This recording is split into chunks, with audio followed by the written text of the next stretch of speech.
Everyone, कैसे हैं आप सभी। मैं निशा शर्मा आप सभी के लिए यूपी टेट क्लास 1 to 5 प्राथमिक स्तर पर्यावरण शिक्षा के 30 क्वेश्चन लेकर आ गई हूँ।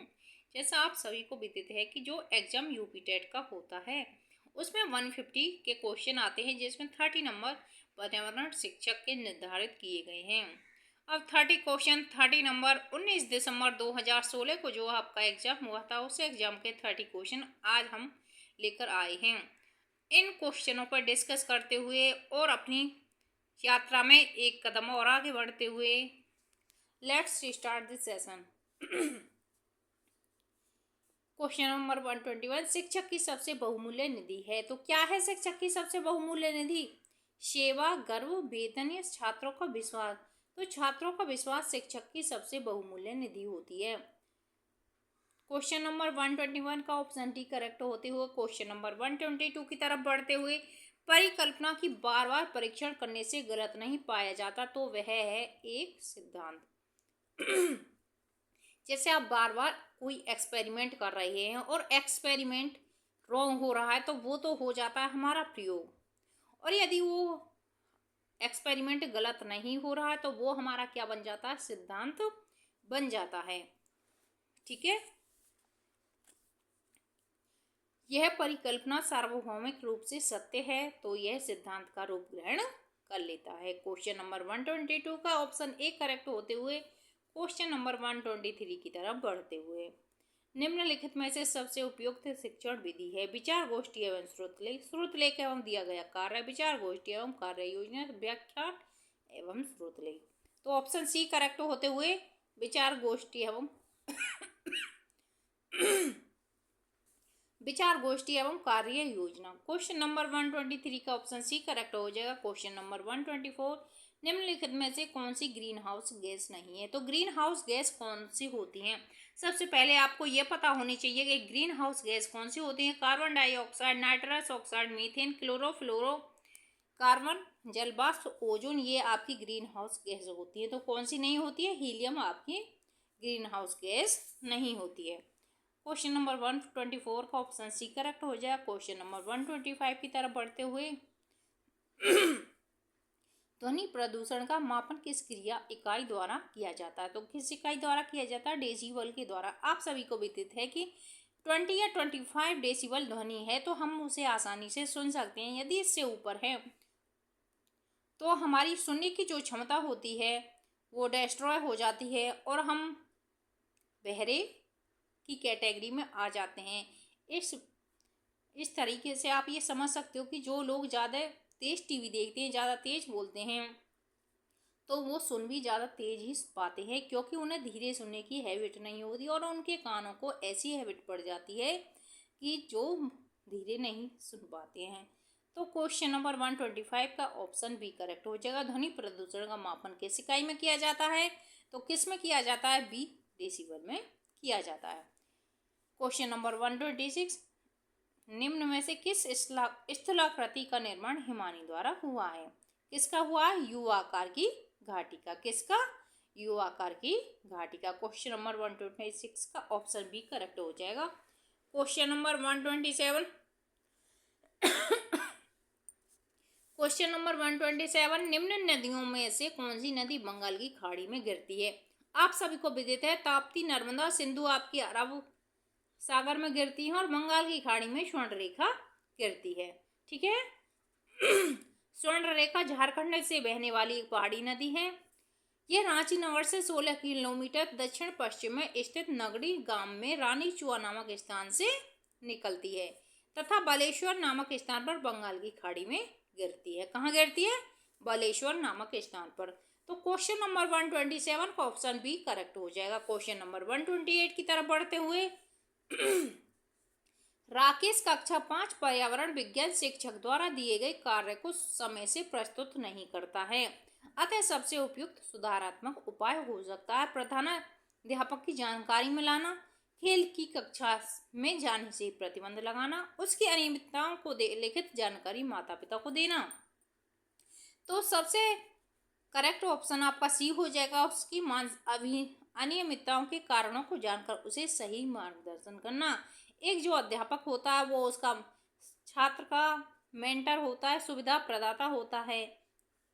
इस वजह से उससे पहले बच्चे की इरेगुलरिटी को समझना होगा और उसे सही मार्गदर्शन करना होगा। क्वेश्चन नंबर 28 का ऑप्शन सी करेक्ट हो जाएगा। क्वेश्चन नंबर 29, मध्य प्रदेश में कौन सा शहर झीलों का शहर कहलाता है? तो आप सभी को ज्ञात है कि मध्य प्रदेश की जो राजधानी है भोपाल है, भोपाल को ही झीलों का शहर कहा जाता है।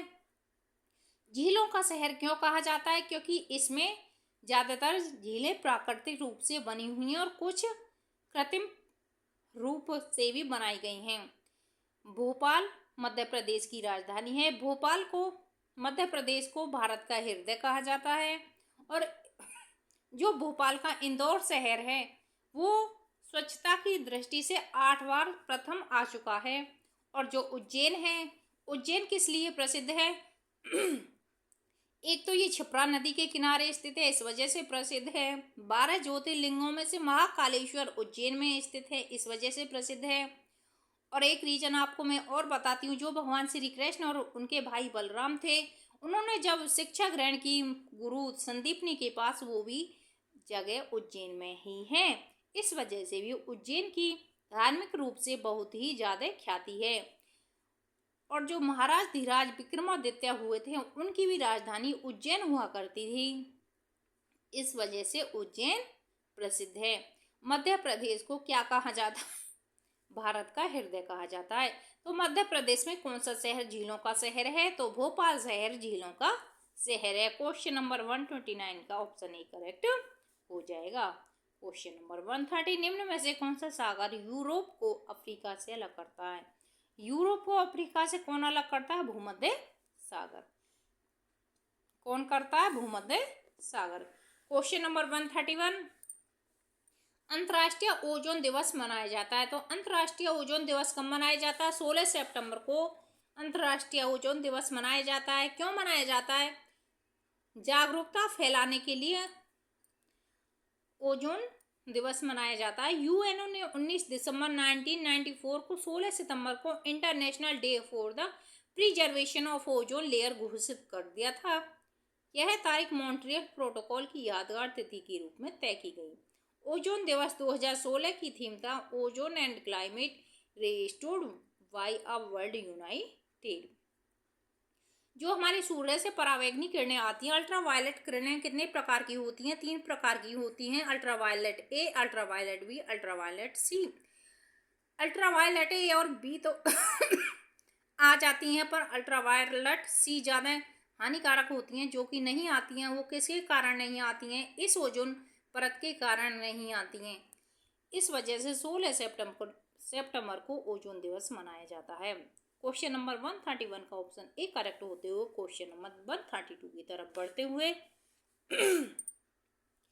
किसी खाद्य श्रृंखला में शाकाहारी होते हैं। आप सभी को पता है कि सबसे पहले उत्पादक आते हैं, फिर प्राथमिक उपभोक्ता आते हैं। जो प्राथमिक उपभोक्ता होते हैं वो शाकाहारी होते हैं। जैसे उत्पादक हो गए घास। घास को कौन खाता है? टिड्डा खाता है। तो टिड्डा क्या है? प्राथमिक उपभोक्ता, वो शाकाहारी है। टिड्डा को कौन खाता है? द्वितीयक उपभोक्ता खाता है, खरगोश खाता है। खरगोश को कौन खाता है? हिरण खाता है, सांप खाता है, तो वो मांसाहारी तृतीयक उपभोक्ता होते हैं। क्वेश्चन नंबर 133 की तरफ बढ़ते हुए, पारिस्थितिकी तंत्र के तत्वों के चक्रण को क्या कहते हैं? पारिस्थितिकी तंत्र के तत्वों के चक्रण को क्या कहते हैं? क्या कहते हैं? भू रासायनिक चक्र कहते हैं। इसकी एक बार व्याख्या देख लेते हैं। प्रकृति में विभिन्न तत्व चक्रीय रूप से एक जीव से दूसरे जीव में स्थानांतरित होते हैं और पुनः प्रकृति में लौट आते हैं। इस प्रक्रिया को खनिज प्रवाह तथा यह चक्र जीव मंडल में होते हैं। इसे ही भू रासायनिक चक्र कहते हैं, जैसे नाइट्रोजन चक्र, फास्फोरस चक्र आदि। ठीक है। क्वेश्चन नंबर 134 का ऑप्शन, निम्नलिखित ईंधनों में से कौन सा न्यूनतम पर्यावरणीय प्रदूषण उत्पन्न करता है? डीजल, पेट्रोल, कोयला ये ज़्यादा क्या करते हैं? प्रदूषित करते हैं, लेकिन हाइड्रोजन सबसे कम करता है। हाइड्रोजन सबसे कम करता है। क्वेश्चन नंबर 135, संकटग्रस्त जंतु दैत्याकार पांडा पाया जाता है। कहाँ पाया जाता है? चीन में। कहाँ पाया जाता है? चीन में। चीनी भाषा में इसे जू यांग माओ या विशालकाय बिल्ली भालू कहते हैं। ठीक है। क्वेश्चन नंबर 136, निम्नलिखित किस गैस के कारण भोपाल गैस त्रासदी हुई थी? भोपाल गैस त्रासदी जो हुई थी मिथाइल आइसोसाइनाइड के कारण हुई थी। 3 दिसंबर सन 1984 को एक भयानक औद्योगिक दुर्घटना हुई थी जिसे भोपाल गैस त्रासदी कहते हैं। इसमें एक गैस के लीकेज से 2500 लोगों की मौत और अन्य लोग विकलांग स्थिति को प्राप्त हो गए थे। जैसे बहुत से लोग अंधे हो गए थे, बहुत से लोग बहरे हो गए थे। तो इस घटना को भोपाल गैस त्रासदी कहते हैं। क्वेश्चन नंबर 136 का ऑप्शन डी करेक्ट हो जाएगा। क्वेश्चन नंबर 137, किस देश में क्रिसमस का त्योहार गर्मियों में मनाया जाता है? किस देश में मनाया जाता है? ऑस्ट्रेलिया में। किस में? ऑस्ट्रेलिया में। ऑस्ट्रेलिया में क्रिसमस का त्योहार गर्मियों 25 दिसंबर में मनाया जाता है। इसका कारण यह है कि ऑस्ट्रेलिया दक्षिणी गोलार्ध में स्थित है और दिसंबर का महीना ऑस्ट्रेलिया में गर्मी का पहला महीना होता है। ऑस्ट्रेलिया में गर्मी 1 दिसंबर से लेकर 28-29 फरवरी तक होती है। क्रिसमस ईसा मसीह के जन्म खुशी के लिए मनाया जाता है। इस दिन लगभग संपूर्ण विश्व में अवकाश रहता है या 25 दिसंबर को पड़ता है। क्वेश्चन नंबर 138 की तरफ बढ़ते हुए, गिर वन्य जीव अभ्यारण्य निम्न में से किस वन्य जीव का संरक्षण करता है? किसका करता है? एशियाई शेरों का करता है। कहाँ पर है ये? गुजरात में है। कितने वर्ग किलोमीटर में फैला हुआ है? 1424 वर्ग किलोमीटर में फैला हुआ है। यहाँ पर कितने प्रकार की प्रजातियां पाई जाती हैं? 20 प्रजातियां पाई जाती हैं। क्वेश्चन नंबर 139, निम्न में से कौन सी प्राकृतिक वनस्पति मरुस्थलीय प्रदेशों में पाई जाती है? कौन सी पाई जाती है? कैक्टस पाई जाती है। क्यों पाई जाती है कैक्टस? क्योंकि इसे पानी की इतनी आवश्यकता नहीं होती है, क्योंकि यह कांटों से भरा हुआ क्या रहता? पौधा होता है छोटा सा। कैक्टस मरुस्थलीय प्रदेशों में पाई जाने वाली प्राकृतिक वनस्पति है। यह सपुष्पक वनस्पति का एक जीव वैज्ञानिक कुल है जो अपने मोटे फूले हुए तनों में पानी बटोरकर शुष्क व रेगिस्तानी परिस्थितियों में जीवित रहते हैं। इसके पत्ते कांटों के रूप में परिवर्तित हो जाते हैं ताकि वाष्पोत्सर्जन की दर कम हो सके, जिससे जल का ह्रास कम हो। क्वेश्चन नंबर 140, ग्रीन मफलर संबंधित है। ग्रीन मफलर किससे संबंधित है? ध्वनि प्रदूषण से। कैसे है? ग्रीन मफलर अधिक आबादी वाले या ध्वनि प्रदूषण वाले क्षेत्र जैसे सड़कों के किनारे, औद्योगिक क्षेत्र और राजमार्गों के आसपास के रिहायशी इलाकों में 4-6 पंक्तियों में वृक्षारोपण कर ध्वनि प्रदूषण को कम करने की एक तकनीक है, ताकि घने पेड़ ध्वनि प्रदूषण को कम कर सके, क्योंकि पेड़ ध्वनि को अवशोषित करते हैं और इसे नागरिकों तक पहुंचने से रोकते हैं। ध्वनि प्रदूषण को नियंत्रित करने वाले ये हरे पेड़ पौधे क्या कहते हैं? इनको ग्रीन मफलर कहलाते हैं। क्वेश्चन नंबर 141, भू पारिस्थितिकीय तंत्र में ऊर्जा का महत्वपूर्ण स्रोत है। तो क्या है? सूर्य है। ये तो सभी को ज्ञात है कि सूर्य ऊर्जा का महत्वपूर्ण स्रोत है। क्वेश्चन नंबर 141,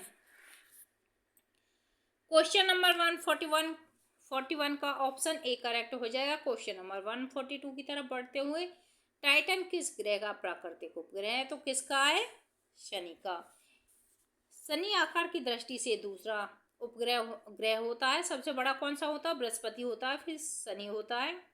ठीक है। शनि के 62 उपग्रह होते हैं। बुध और शुक्र का कोई उपग्रह नहीं होता। वरुण के 13 उपग्रह, इसमें ट्रिटोन व मेडिन प्रमुख हैं।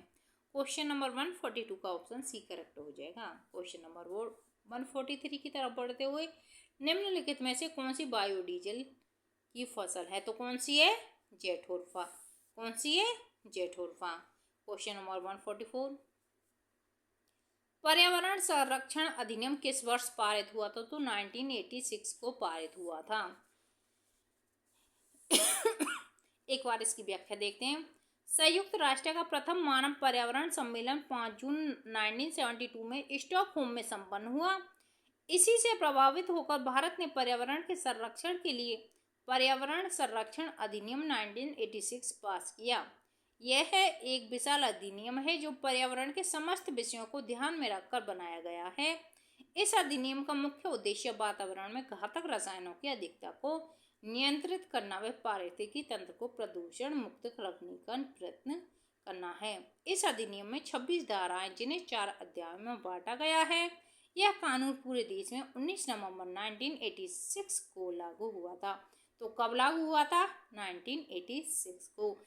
क्वेश्चन नंबर 144 का ऑप्शन बी करेक्ट हो जाएगा। क्वेश्चन नंबर 145, भूमंडलीय तापमान का कारण है। भूमंडलीय तापमान का कारण है कार्बन डाइऑक्साइड।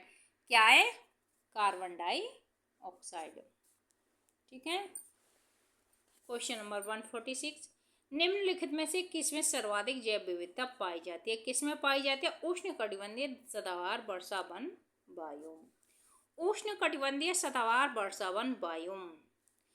उष्णकटिबंधीय सदाबहार वर्षा वन बायोम में सर्वाधिक जैव विविधता पाई जाती है क्योंकि राष्ट्र उष्णकटिबंधीय सदाबहार वन ऐसे वन क्षेत्र हैं जो भूमध्य रेखा के दक्षिण या उत्तर में लगभग 28 डिग्री के भीतर पाए जाते हैं। ये एशिया, ऑस्ट्रेलिया, अफ्रीका, दक्षिण अमेरिका, मध्य अमेरिका और प्रशांत द्वीपों पर पाए जाते हैं। विश्व वन्यजीव निधि के बायोम वर्गीकरण के भीतर उष्णकटिबंधीय सदाबहार वन को उष्णकटिबंधीय वर्षा वन का रूप प्रकार माना जाता है। क्वेश्चन नंबर 147, निम्न में से किस मृदा का निर्माण लावा द्वारा होता है? किस मृदा का होता है? काली मिट्टी का। काली मिट्टी को रेगून मिट्टी भी कहते हैं, काली मिट्टी को कपाशी मिट्टी भी कहते हैं। ठीक है, एक बार इसकी व्याख्या देख लेते हैं। काली मिट्टी का निर्माण ज्वालामुखी से निकलने वाले लावा से होता है। भारत में यह लगभग 5 लाख वर्ग किलोमीटर में फैली है। महाराष्ट्र में इस मिट्टी का सबसे अधिक विस्तार है। इस मिट्टी में चूना, पोटाश, मैग्नीशियम, एल्यूमिनियम और लोहा पर्याप्त मात्रा में पाया जाता है। यह बहुत ही उपजाऊ है और कपास के लिए प्रसिद्ध है, इसलिए इसे कपास वाली काली मिट्टी कहते हैं। इस मिट्टी में नमी को रोके रखने की प्रचुर शक्ति है, इसलिए वर्षा कम होने पर भी सिंचाई की आवश्यकता नहीं पड़ती। तो काली मिट्टी को क्या कहते हैं? कपासी काली मिट्टी या रेगुर मिट्टी भी कहते हैं। क्वेश्चन नंबर 147 का ऑप्शन भी करेक्ट हो जाएगा। क्वेश्चन नंबर 148, वायुमंडल की कौन सी परत प्रकाश की परावैंगनी किरणों को पृथ्वी की सतह पर आने से रोकती है? कौन सी? समतापमंडल। जो हमारा स्ट्रेटोस्फीयर है उसमें हमारी ओजोन लेयर होती है, समतापमंडल में ही, जो परावैंगनी किरणों को पृथ्वी पर आने से रोकती है। समतापमंडल प्रकाश की परावैंगनी किरणों को पृथ्वी की सतह पर आने से रोकती है। इसे ओजोन मंडल के नाम से भी जाना जाता है। यह परत सूर्य के उच्च आवृत्ति या परावैंगनी प्रकाश की 93.99% मात्रा अवशोषित कर लेती है, जो पृथ्वी पर जीवन के लिए हानिकारक है। ओजोन परत की खोज 1913 में फ्रांस के भौतिकवादी फेवरी चार्ल्स और हेनरी वोशोन ने की थी। किसने की थी ओजोन परत की खोज? फेवरी चार्ल्स और हेनरी वोशोन ने की थी। क्वेश्चन नंबर 148 का ऑप्शन ए आपका करेक्ट हो जाएगा। Question number 149, Ganga action plan को लाने का उद्देश्य निम्नलिखित में से किसे सुधार हेतु था? जल की प्रचुरता को, जल का वेग, जल का तापमान, जल की गुणवत्ता। नदी में प्रदूषण भार को कम करने के लिए 1985 में श्री राजीव गांधी द्वारा गंगा कार्य योजना का शुभारंभ किया गया था। कार्यक्रम खूब धूमधाम से शुरू किया गया, लेकिन यह 15 वर्ष की अवधि में 901.71 करोड़ रुपए व्यय करने के बाद भी नदी में प्रदूषण का स्तर कम करने में विफल रहा।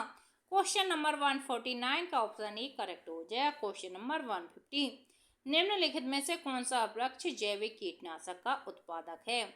जैविक कीटनाशक का उत्पादक कौन है? नीम। कौन है? नीम। नीम का वृक्ष जैविक कीटनाशक का उत्पादक है। नीम भारतीय मूल का एक पूर्ण पतझड़ वृक्ष है। इसका वानस्पतिक नाम क्या है? अजडायरिक्टा इंडिका है। नीम की पत्तियां चबाने में रक्त शोधन होता है और त्वचा विकार रहित और कांतिमान होता है। इसके अतिरिक्त नीम की छाल का लेप सभी प्रकार के चर्म रोग और घावों का निवारण में सहायक है। क्वेश्चन नंबर 150 का ऑप्शन ए करेक्ट हो जाएगा।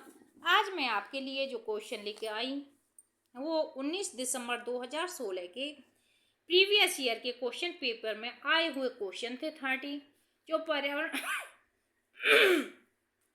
पर्यावरण शिक्षा में 30 क्वेश्चन 30 नंबर के आते हैं। आप सभी को विदित है यूपी टेट का एग्जाम 28 जनवरी 2026 को ऑफिशियल नोटिस आ गया है। 28 जनवरी 2026 को आयोजित होने वाला है। यदि आपको यूपी टेट का एग्ज़ाम देना है तो अभी से प्रिपरेशन करने में लग जाओ और अपना बेहतर स्कोर करने के लिए, बेहतर फ्यूचर बनाने के लिए इस चैनल को सब्सक्राइब कर लो। सेशन यदि आपको अच्छा लगा है, सेशन को लाइक करें, चैनल को सब्सक्राइब करें, बेल आइकन को हिट करें। और आपके जानने में कोई ऐसा बच्चा है जो यूपी टेट की प्रिपरेशन कर रहा है तो उसे इस चैनल को सजेस्ट करें। Thanks for watching this video. Like, share and subscribe. Keep watching and keep learning. हंसते रहो, मुस्कुराते रहो, अपना काम समय से करते रहो। Thank you everyone.